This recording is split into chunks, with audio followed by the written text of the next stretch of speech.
Hi అండి, నమస్తే. Welcome to SMP kitchen. ఈరోజు నేను చేస్తున్న రెసిపీ బగారా బైగన్ రెసిపీ అండి. దీనికి కావాల్సిన పదార్థాలు: పావు కేజీ వంకాయలు తీసుకున్నానండి, మెంతం కూర, కొత్తిమీర, ధనియాల పౌడరు, టేస్ట్కి సరిపడా ఉప్పు, అల్లం వెల్లుల్లి పేస్టు, పసుపు, 2 చిన్న సైజు ఆనియన్స్ ఇట్లా సన్నగా తరగాలండి, 1.5 టేబుల్ స్పూన్ కారము, 2 మీడియం సైజు టమాటాస్ చిన్నగా కట్ చేసుకోవాలి, తగినంత ఆయిల్ అండి. ఇప్పుడు విధానం ఎలానో చూద్దాము. ముందుగా స్టవ్ పైన కడాయి పెట్టి స్టవ్ వెలిగిద్దామండి. కడాయి హీట్ అవ్వాలి.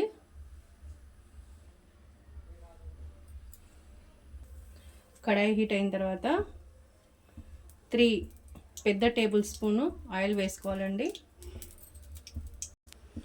ఆయిల్ హీట్ అయిన తర్వాత కట్ చేసిన ఆనియన్స్ ఇందులో వేద్దాము.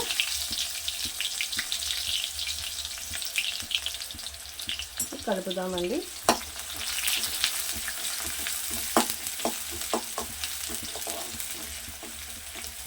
ఇవి లైట్ బ్రౌన్ కలర్ అవ్వాలండి.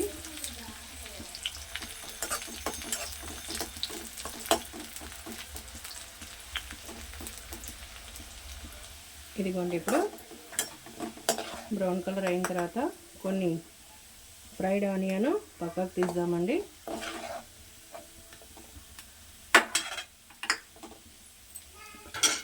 తర్వాత ఇందులో కట్ చేసుకున్న ఈ వంకాయలు వేసేద్దాము.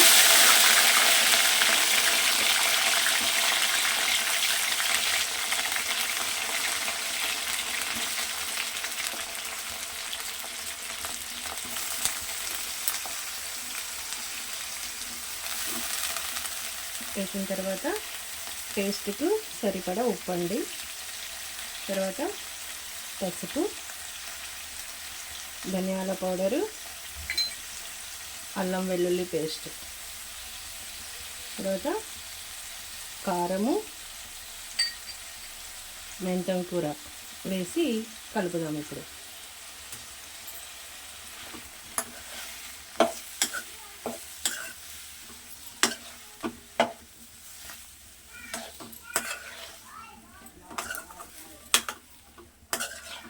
ఇలా కలిపిన తర్వాత మూత పెట్టేసి మంట ఫస్ట్ మనం కొద్దిగా పెద్ద మంటనే పెడదామండి. ఇది హై ఫ్లేమ్లోనే పెట్టుకోవాలి. ఇప్పుడు మళ్ళీ ఇంకోసారి కలుపుదాము.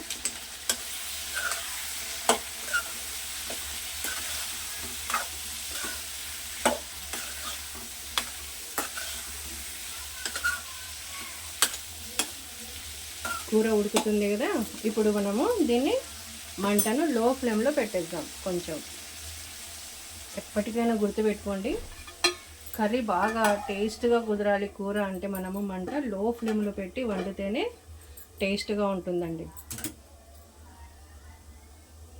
ఆ వంకాయలు ఉడికేలోపు ఇక్కడ మనము ఈ ఫ్రైడ్ ఆనియన్, కట్ చేసి పెట్టుకున్న టమాటాస్, తర్వాత కొద్దిగా కొత్తిమీర వేసి దీన్ని ఒక పేస్ట్ లాగా చేసుకుందాము. ఇదిగోండి, టమాటా ఫ్రైడ్ ఆనియన్ పేస్ట్ అండి.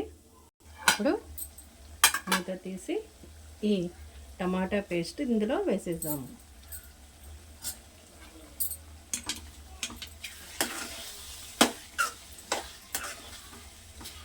ఇలా కలిపేసి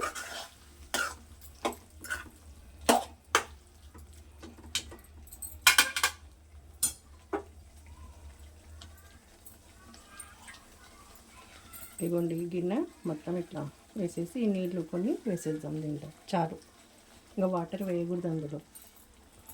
ఇప్పుడు మూత పెట్టేద్దామండి. మంట లో ఫ్లేమ్లోనే ఉండాలి. 2 మినిట్స్ తర్వాత ఇప్పుడు ఇంకోసారి కలుపుదాము.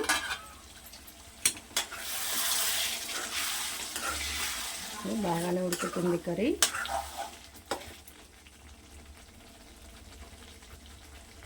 ఇంకొంచెం ఉడకాలండి.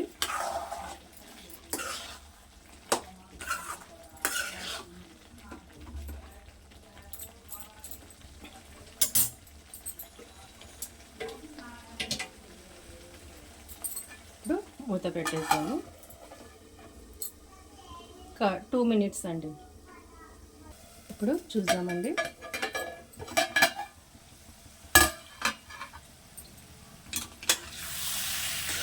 కర్రీ రెడీ అయిపోయిందండి.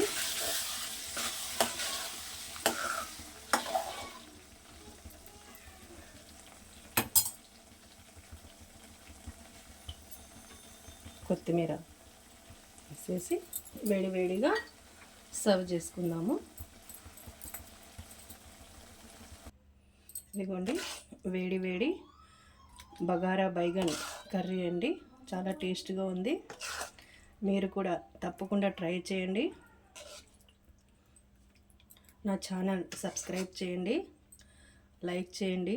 దీన్ని మనము రోటీతో, చపాతీతో లేదా ఖిచడీతో అయినా తినొచ్చండి. చాలా టేస్ట్గా ఉంటుంది. నా ఛానల్ సబ్స్క్రైబ్ చేయండి, లైక్ చేయండి. Thank you.